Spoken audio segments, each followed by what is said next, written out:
가만히 생각해 보면 우리는 하나님으로부터 많은 것을 받았습니다. 햇빛을 하나님은 우리에게 주셨고, 또한 파란 하늘, 신선한 공기, 물, 바다, 물고기, 또한 예쁜 꽃, 나무들, 푸른 잔디, 각종 먹을 것들, 곡식들과 과일, 야채들, 또 공중에 나는 새, 동물, 가축들, 우리는 이 모든 것들을 하나님 주신 것들을 다 헤아릴 수가 없습니다. 그뿐만 아닙니다. 우리에게 또 부모를 주셨습니다. 또 형제를 주셨고, 또 자녀를 주셨고, 아내를 주셨고, 남편을 주셨습니다. 그리고 친구를 주셨고, 또한 예수 안에 있는 우리 지체들을 우리에게 주셨습니다. 또한 우리 몸을 한번 보세요. 우리 몸을 보시면 걸어다닐 수 있는 발을 주셨습니다. 그리고 잡을 수 있는 손을 주셨고, 냄새를 맡을 수 있는 코를 주셨습니다. 또 들을 수 있는 귀를 주셨고, 수많은 세포를 우리에게 주셨고, 먹을 수 있는 입을 우리에게 주셨습니다. 우리 몸 그 자체만으로도 주신 것을 다 헤아릴 수가 없습니다. 이 우주에 있는 것들, 하나님이 주신 것을 다 헤아릴 수도 없듯이 우리 몸 자체도 헤아릴 수가 없습니다. 그런데 우리는 이렇게 헤아릴 수 없는 모든 것들을 값을 치르지 않고 받았다라는 겁니다. 우리가 값을 치르고 받은 것은 하나도 없습니다. 어떤 분들이 이렇게 아마 오해할 겁니다. 먹는 거 마켓에서 가서 사 먹지 않습니까? 이렇게 얘기할 수 있습니다. 그러나 그 사 먹는 것은 그 만든 것을 우리가 만든 대가를 우리가 사 먹는 게 아닙니다. 그분들의 수고한 대가를 치르고 우리가 사는 겁니다. 사실 뭐든지 원래 만들었던 그 상태를, 그 창조물 그 자체를 사서 먹고 사서 이용하는 사람은 아무도 없습니다. 모든 것이 다 free입니다. all free입니다. everything is free입니다. 우리에게는 이렇게 모든 것 다 무료로, 속된 말로 공짜로 주셨습니다. 여러분 옆에 있는 아내를 하나님은 무료로 주셨습니다. 남편을 무료로 주셨습니다. 이 세상에 있는 모든 것들을 다 우리에게 무료로 주셨습니다. 피조물인 사람을 한번 생각해 보십시오. 사람이 공기 한 모금을 만들 수 있겠습니까? 물 한 방울을 만들 수 있겠습니까? 만들 수 없습니다. 그것을 사용하고 이용할 뿐입니다. 단순히 하나님께서 만들어 놓으신 그것들을, 그 창조물들을 응용하고 사용할 뿐입니다. 우리는 모든 것들을 하나님으로부터 무료로 받아서 응용하고 사용하고 있습니다. 이렇게 값을 치르지 않고 받은 것을 선물이라고 합니다. 하나님이 우리에게 주신 엄청난 선물들입니다. 우리는 매일매일 순간순간 헤아릴 수 없는 많은 선물들을 주신 하나님께 감사하면서 살아야 합니다. 여러분 모두가 감사의 사람이 되시기를 소망합니다. 우리는 여기에서 잠시 하나님께 감사하는 시간을 가졌으면 좋겠습니다. 여러분 귀를 한번 만져보시기 바랍니다. 귀를 만져보시면서 하나님이 이 좋은 귀를 주셔서 감사합니다고 한번 고백하시기 바랍니다. 하나님, 이 좋은 귀를 주셔서 감사합니다. 이 좋은 귀로 여러분들이 좋은 소식을 많이 듣고 하나님 말씀을 많이 들으시기 바랍니다. 또 입을 한번 만지면서 한번 감사하시죠. 하나님, 이 소중한 입을 주셔서 감사합니다. 예, 감사하지 않는 분도 계실 것 같네요. 예, 감사합니다. 입을 주신 것도 감사합니다. 먹을 수 있다는 게 얼마나 감사한지 모르죠. 그래서 이 입을 주신 이 감사, 이 입을 통해서 여러분들이 일생 동안 정말 많이 하시고 또한 하나님 앞에 영광스러운 찬송을 돌려드리는 복된 입이 되시기를 바랍니다. 이번에는 옆에 계신 분을 한번 보시기 바랍니다. 옆에 계신 분들에게 당신은 하나님이 주신 소중한 선물입니다라고 한번 고백하시기 바랍니다.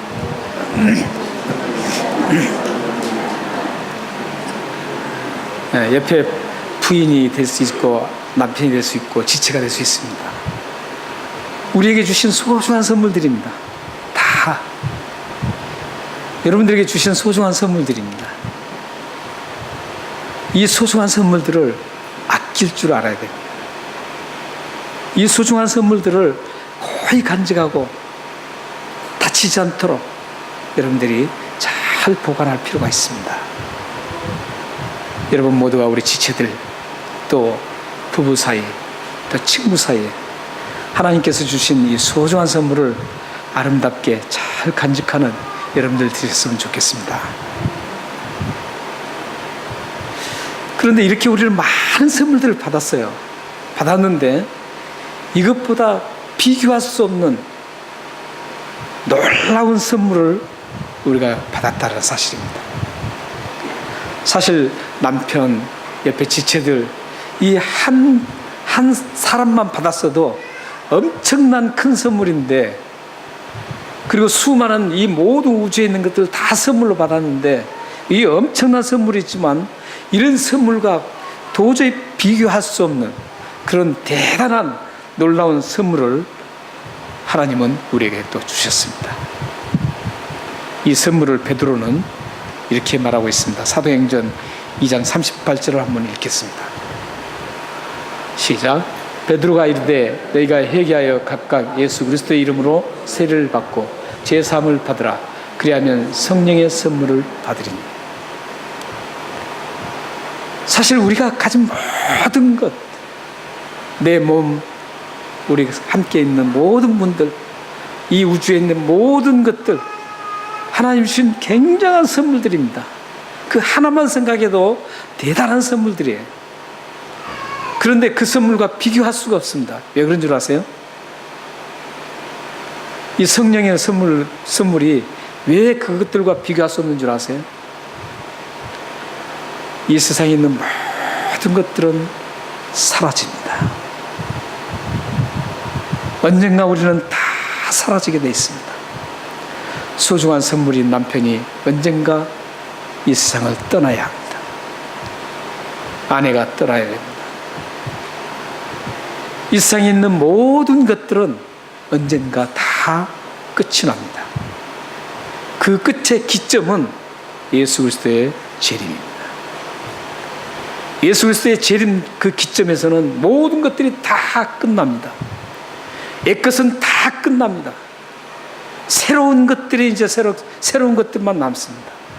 그 새로움을 창조한 분이 바로 성령님입니다. 그래서 비교할 수가 없는 겁니다. 이 세상 모든 것들을 다 비교해도 성령님의 선물, 성령의 선물과는 비교할 수가 없습니다. 그렇다면 우리는 이 성령의 선물을 받으면 어떤 일이 일어나는가를 한번 봐야 됩니다. 이 성령의 선물을 받으면 어떤 일이 일어나는가를 한번 보겠습니다. 1절부터 3절을 한번 읽겠습니다. 시작. 알지 못하기를 원치 아니하노니 너희도 알거니와 너희가 이방인으로 있을 때 말 못하는 우상에게로 끄는 대로 끌려갔느니라.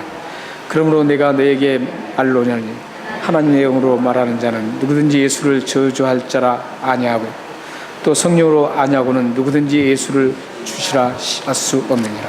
아멘.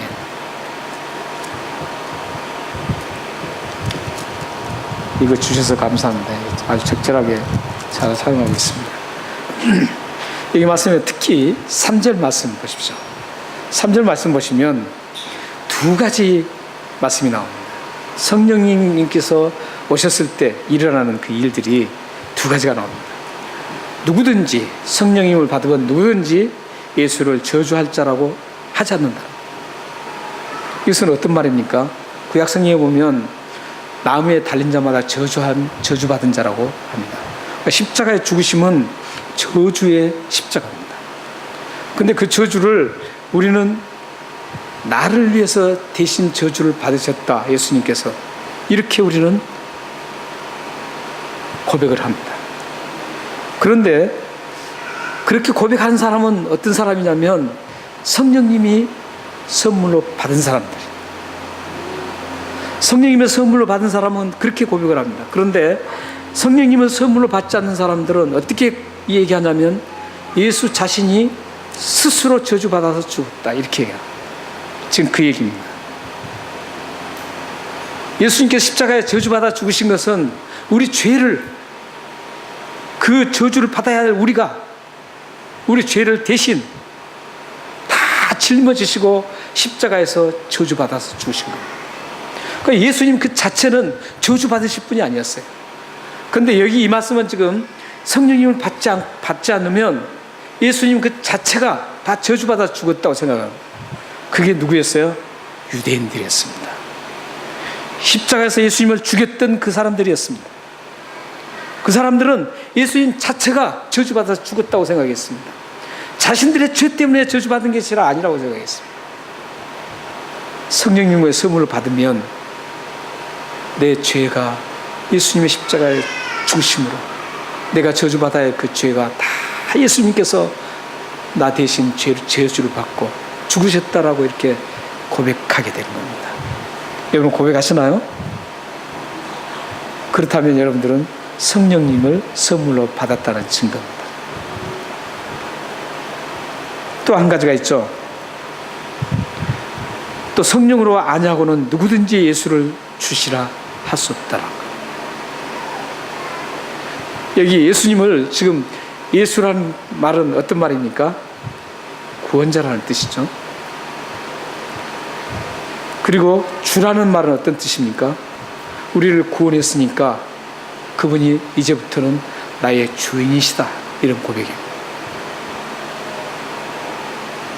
그렇기 때문에 우리를 구원하신, 나를 구원하신 그 예수님이 이제부터 나의 주인이 되십니다. 이 고백을 할 수 있게 한 것은 성령님의 선물로 받았을 때 가능하다는 거예요.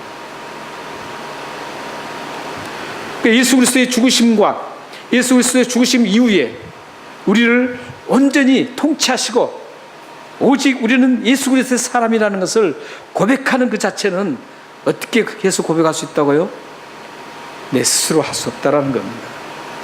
성령 하나님의 선물로 받았을 때 그 일이 가능하다는 겁니다. 여러분들은 예수님을 나의 주인으로 고백하십니까? 여러분들은 성령을 선물로 받으신 분들입니다. 뭐 방을 한다고 해서 그 성령이 선물 받은 게 아니에요. 병 고친다고 해서 성령이 선물 받은 게 아니에요. 귀신들도 병을 고치고 원불교에도 불교에도 병 고치는 일이 많이 일어납니다. 마귀들도 얼마든지 그걸 할 수 있어요. 속으면 안 되는 거예요. 그런 시시한 일 가지고 우리가 성령의 선물을 받았다는 입증할 게 아니라 예수님께서 나를 위해서 십자가에 죽으시고 내 죄가 다 용서받았다. 그래서 나는 예수님이 나의 구원자이시고 예수님이 그 구원자이신 예수님이 이제부터는 나를 온전히 지배하는 주인으로 섬기겠습니다. 이런 고백을 하는 사람들이 바로 진정한 성령을 선물로 받은 분들입니다. 여러분들은 그래서 성령의 선물로 받은 참 축복을 받은 분들입니다. 이런 선물은 아무나 받을 수가 없어요. 이 선물을 받을 때만이 앞으로 어떻게 됩니까? 여러분들 돌아가셨을 때 어떤 일이 일어나요? 돌아가셨을 때 어떤 일이 일어난 줄 아세요? 천국에 입성할 수 있습니다.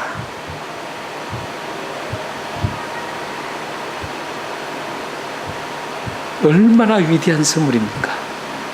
비교할 수 없는 놀라운 선물입니다. 여러분들은 이 선물을 받았습니다. 하나님 앞에 감사해야 되잖아요.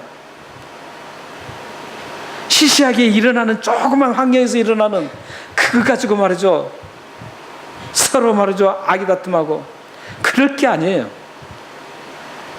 일반적으로 주신 하나님의 그 수많은 것들을 그 자체만으로도 감사할 수 있고, 우리를 이렇게 구원해 주신 성령님을 주신 그 선물로 주신 것 얼마나 큰 감사인지 모릅니다.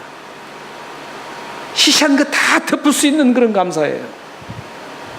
여러분들이 이런 감사를 확신을 가지고 살아가신다면 웬만한 것들 다 이 감사로 다 묻어버릴 수 있고 용서할 수 있고 다 포용할 수 있고 덮어줄 수 있습니다.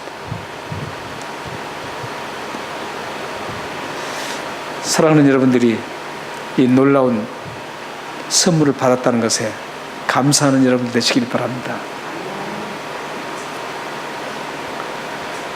고린도 교인들은 1절, 2절 말씀이 보면 그렇습니다. 1절에서는 지금 고린도 교회의 과거를 지금 사도 바울이 얘기를 하고 있습니다. 그러면서 이 성령을 받은 선물로 받은 것이 어떤 것인가 그걸 알아야 된다는 거죠. 그러면서 2절에서는 그렇게 얘기하죠. 너희들이 과거에 이방인으로 있을 때 우상에 끌려다녔다는 것. 여기 보면은 대단한 거 있습니다. 우상에게 잡히면 그냥 내가 자유로 다니는 게 아니에요. 끌려다닌다는 거. 강력한 우상의 그 힘에 의해서 끌려다닙니다. 내가 가고 싶지 않아도, 생각하고 싶지 않아도 끌려다닌다는 거예요. 이 우상의 힘이에요. 그런데 우리는 성령의 선물을 받으면 그런 아무리 강한 힘이라 그래도, 우상의 그 아무리 강하다고 해도 그건 아무것도 아닙니다. 성령님에서 완전히 초토화시키고 완전히 그 힘을 무산시킵니다. 그래서 하나님에 의해서 이제 끌려다닐 수 있도록 하나님께서 성령의 선물로 우리를 주셨다는 겁니다. 고린도 교인들이, 그 고린도는 완전히 우상의 천국이었어요. 거기는 신전들이 대단합니다. 저는 이제 고린도는 안 가봤습니다. 원래 제가 성지순례 갈 때 고린도를 가려고 그랬습니다. 그리스에 있는 선교사님, 아는 선교사님 계셔서 그분하고 연결하고 했는데 그분이 마침 또 연결이 잘 안 돼서 어디 일이 생겨서 저희들이 터키로 턴했습니다. 근데 고린도 같은 고린도라든지 가면은 이제 에베소서는 가봤죠. 그런데 보면 고린도랑 다 똑같다 그래요. 아덴이라든지 이런 데는 보면 그 엄청난 신전들이 있었죠. 우상을 섬겼던 대단한 신전들. 그 우상을 신겼던 그 신전에서 모든 그 도시는 다 그 신전 중심으로, 우상 중심으로 살았습니다. 그게 누구의 힘에 의해서 그런다고요? 우상에 끌려서 그런 거예요. 그러던 고린도 교인들이 성령의 선물로 받고 나서 그 우상의 힘에 의해서 끌려다니지 않고 성령에 의해서 끌려다니는 그런 사람들이 되었다라는 겁니다. 우리도 동일합니다. 여러분들 동일합니다. 여러분들 과거에 예수 그리스도를 모를 때 여러분들은 우상에 끌려다녔습니다. 우상에 의해서 꼼짝 못하고 코를 깨서 다닐 수밖에 없었습니다. 내가 가지 않으려고 해도 가지 않을 수 없었습니다. 그런데 하나님의 은혜로 성령의 선물을 받고 그 우상에서 해방되었습니다. 자유를 얻었습니다. 진리를 알지니 진리가 너희를 자유케 한다는 그 말씀이 여러분들에게 이루어졌습니다. 얼마나 큰 선물입니까? 성령의 선물이 대단한 큰 선물입니다. 성령의 선물을 받으면 이런 일이 일어나는 겁니다. 하나님께서 그렇다면 왜 이 성령의 선물을 우리에게 주셨을까요? 왜 우리에게 이런 성령의 선물을 주셔서 축복의 사람이 되게 했을까요? 그게 4절, 6절, 7절에 나옵니다. 두 가지로 나오고 있습니다. 먼저 4절, 6절을 한번 읽겠습니다. 자, 시작. 은사는 여러 가지나 성령은 같고 직분은 여러 가지나 주는 같으며 또 사역은 여러 가지나 모든 것을 모든 사람 가운데서 이루시는 하나님은 같으니. 여기 보면 이제 좀 막 여러 가지가 나오죠. 은사는 여러 가지나 성령은 같고 직분은 여러 가지나 주는 같으며 또 사역은 여러 가지나 모든 것을 모든 사람 가운데 이루시는 하나님 같으니. 이렇게 나오고 있습니다. 은사는 다 아시죠? 하나님께서 우리에게 지금 축복의 사람 때문에 성령의 선물로 주신 것은 이 은사를 가지고 아름답게 사용하도록 하기 위해서였습니다.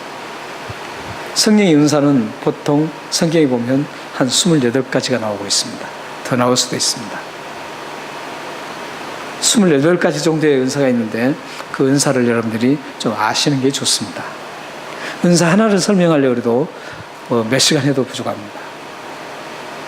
여러분들이 로마서 12장, 고린도전서 12장, 베드로전서 4장, 에베소서 4장에 있는 그 은사들을 한번 꼭 찾아보시고 어떤 은사가 있는가를 한번 보시기 바랍니다. 그 은사가 여러 가지가 있어요. 여러 가지라는 건 참 사실 약간 그 번역이 좀 잘못됐습니다. 분배하다는 뜻입니다, 원래. 그러니까 은사는 어떤 거냐면 하나님께서 분배를 다 배치해서 분배를 해주신 겁니다. 이 사람에게는 이 은사가 필요하니까 이 은사를, 이 사람에게는 이 은사를. 그래서 하나님은 전체를 보시기 때문에 전체 배치도를 잘 조화를 해서 분배를 다 배치한 겁니다. 은사는 그렇게 되어 있습니다. 근데 이렇게 많은 은사가 있어요. 은사가 많은데 성령은 같다는 겁니다. 성령님은 같다는 것이죠. 은사가 많다고 해서 성령님이 여러 성령님이 아니라는 거죠. 영이 여러 가지가 아니라는 거예요. 또 4절을 보면은 직분은 여러 가지나 주는 같으며 그래요. 여기에 직분은 뭐냐면 섬김과 봉사를 할 때 여러분들이 하는 그 일을 직분이라고 합니다. 우리 교회에서는 뭐 장로님 직분, 또 목사 직분, 또 권사님 직분, 또 집사님 직분, 이런 직분들이 있고, 또 기관을 맡은 남녀 선교회 회장 직분, 또 중고등부 청년부 회장 직분, 이런 직분들을 다 맡아서 봉사를 하고 있죠. 섬기고 있죠. 이 직분을 얘기합니다. 이 직분 또한 굉장히 여러 가지죠. 하나만 있는 게 아니죠. 그런데 그 직분 여러 가지가 있지만 주는 같다는 것이죠. 여기 주는 예수 그리스도를 얘기합니다. 예수 직분이 많다고 해서 예수님이 여러분이 아니시라는 거예요. 한 분이시라는 거죠. 또 사역은 여러 가지나 모든 것은 모든 사람 가운데서 이루시는 하나님 같으니. 사실 이 사역은 옛날 성경이 더 잘 번역이 됐습니다. 이 번역을 한다고 해서 또 좋은 것만 아니에요. 옛날에 성경에는 번역이 참 잘 돼 있었어요. 근데 왜 고쳤는지 모르겠어요. 이게 글자를 바꿔놨어요. 옛날 성경에는 역사라고 되어 있습니다. 역사. 또 역사는 여러 가지나 모든 것을 모든 사람 가운데서 이루시는 하나님 한 가지, 이렇게 번역됐습니다. 이게 더 잘 되어 있습니다. 왜냐하면 이 헬라 원어에 보면 역사가 맞습니다. 사역이 맞는 게 아니에요. 역사라는 것은 뭐냐면 성령님의 힘, 능력, 이걸 얘기한 거거든요. 능력과 힘을 얘기한 거예요. 에르게마라는 그런 뜻이거든요. 죄송해요. 헬라어 사용해서. 근데 그 뜻은 여기 원어에서 에너지라는 그 단어가 나왔습니다. 그러니까 영어 단어가 라틴어에서도 나오고 헬라에서도 나오고, 영어가 그래서 참 그 호주 사람들한테 같이 대해보면 영어는 굉장히 silly라고 그래요. silly. 어리석은 말이라고 그래요. 왜냐하면 영어가 굉장히 어려워요. 왜 어렵냐면 이 여기저기서 막 믹스돼 가지고 만들어진 게 영어거든요. 한 언어에서 이렇게 쭉 나와서 하는 게 아니라 막 여기저기서 다 따와서 하니까 굉장히 어려워요. 그러니까 에너지란 말은 이 헬라에서 나온 말입니다. 오늘 이 역사라는 그 말에서 나온 거예요. 에너지가. 이 말은 어떤 말씀이냐면 하나님의 그 능력, 힘, 이게 누구로부터 나오냐면은 하나님으로부터 나온다는 거예요. 우리가 하는 모든 일들은 하나님의 능력으로 할 수 있다라는 거죠. 그 능력이 하나님으로부터 나왔다는 거예요. 여기서는 하나님. 그러니까 삼일체가 나오고 있습니다. 지금. 성령님, 예수 그리스도, 그리고 하나님. 삼일체가 나오고 있습니다. 이렇게 이걸 잘 사용하라 그러는데 우리에게 이 하나님 백성으로 선물을 우리에게 주신 그 목적이 이런 것들을 잘 사용하는데 생각을 하라는 거죠. 이런 모든 것들은 우리 스스로 받은 게 아니라 하나님으로부터 주어졌다라는 겁니다. 하나님으로부터 주어졌기 때문에 그 하나님 앞에 감사하면서 겸손하게 다른 지체들과 모든 사람들에게 내가 이런 것들을 받았다. 내가 이렇게 일한다. 이렇게 우쭐대는 게 아니라 겸손하게 하나님 주신 걸 내가 이것을 수행하고 있습니다. 묵묵히 순종하면서 이 귀한 일들을 하라고 성령님을 우리들에게 선물로 주셨다는 겁니다. 목적이 그렇습니다. 그리고 7절 한번 보시기 바랍니다. 성령을 선물로 주신 목적이 또 7절에 나옵니다. 7절 한번 다 같이 읽겠습니다. 자, 시작. 각 사람에게 성령을 나타내시면 유익하게 하십니다. 성령을 선물로 주신 우리에게 주셔서 우리를 축복해 하신 것은 그 이유는 바로 유익하게 하게 합니다. 어떤 유익을 말할까요? 먼저는 하나님을 유익하게 만듭니다. 어떻게 하면 우리가 하나님을 유익하게 할 것인가 이렇게 생각하고 살아야 된다는 것이죠. 그리고 또한 예수 그리스도의 피값으로 세운 이 아름다운 공동체 교회를 어떻게 하면 교회에게 유익을 줄 것인가 생각하고 살기 위해서 성령을 선물로 주셨고 우리를 축복의 사람으로 부르셨습니다. 뿐만 아니라 우리 지체들을 유익하게 하기 위해서입니다. 옆에 있는 우리 모든 지체들, 남편을, 부인을, 우리 자녀들을, 부모를, 우리 같은 지체들을 모두 예수 믿는 그 지체들을 위해서 하나님께서 우리에게 선물을 주셨고 또한 우리에게 축복의 사람으로 우리를 부르셨습니다. 사랑하는 성도 여러분, 여러분들은 커다란 선물을 받았습니다. 이 선물을 정말 진지하게 아셔야 합니다. 그리고 이 선물을 받은 사실을 절대 잊어서는 안 됩니다. 다른 모든 선물은 다 잊을지라도 무슨 어떤 선물과도 비교할 수 없는 이 가장 놀랍고 엄청난 선물을 잊어서는 안 됩니다. 그래야 우리가 하나님 앞에 감사하게 되고 그래야 우리가 하나님 일을 똑바로 잘할 수 있습니다. 사랑하는 여러분 모두가 주님을 위해서 또 공동체를 위해서 우리 지체들을 위해서 아름답게 사용되어지는 축복의 여정이 되기를 주님의 이름으로 축원합니다. 기도하겠습니다.